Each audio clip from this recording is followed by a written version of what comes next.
Pour évoquer les enjeux de cette 73e Assemblée Générale de l'ONU, nous sommes en direct avec Gérard Vespierre. Bonjour, vous êtes chercheur associé à la Fondation d'études sur le Moyen-Orient, également fondateur associé de Stratégique Conseil. Merci d'être avec nous.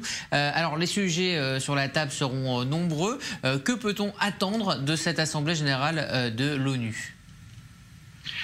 Deux choses. Premièrement, il est toujours intéressant d'écouter attentivement les discours qui vont être prononcés par les acteurs clés. Et deuxièmement, il y a ce qui se passe devant le rideau et derrière le rideau. Donc, après les discours ou avant les discours à l'Assemblée générale, il y a les rencontres possibles, organisées ou non, dans les couloirs de l'Assemblée générale et dans les salles de réunion. Donc, il y aura à la fois apporter une oreille attentive à ce qui va être dit entre les lignes, également par l'ensemble des interlocuteurs clés, et puis à regarder quelles sont les rencontres qui vont se créer ou pas entre ces mêmes interlocuteurs clés. Alors, est-ce que on va vers un durcissement, selon vous, des positions de chacun ? Je parle des États-Unis, de l'Iran, de la Turquie, et sur de nombreux domaines. Il y a la crise mondiale, enfin le bras de fer économique entamé par Donald Trump. Il y a aussi de nombreux dossiers sécuritaires. Est-ce qu'on va vers un durcissement ou plutôt vers une détente et un dialogue ?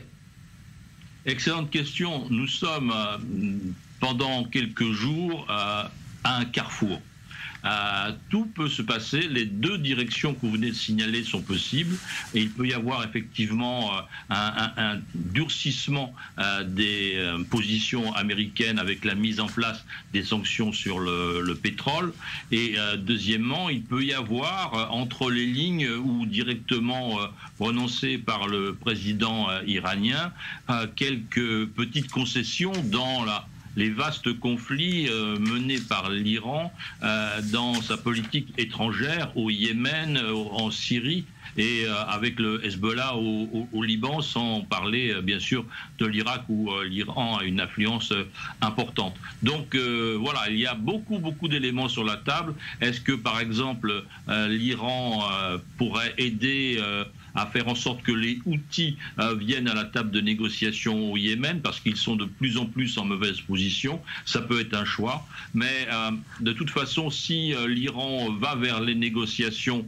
je pense que le pays lui en tiendra rigueur, parce que donc les Iraniens souffrent depuis des décennies, et donc s'il y a des concessions sur la politique étrangère, on pourrait dire tout ça pour ça.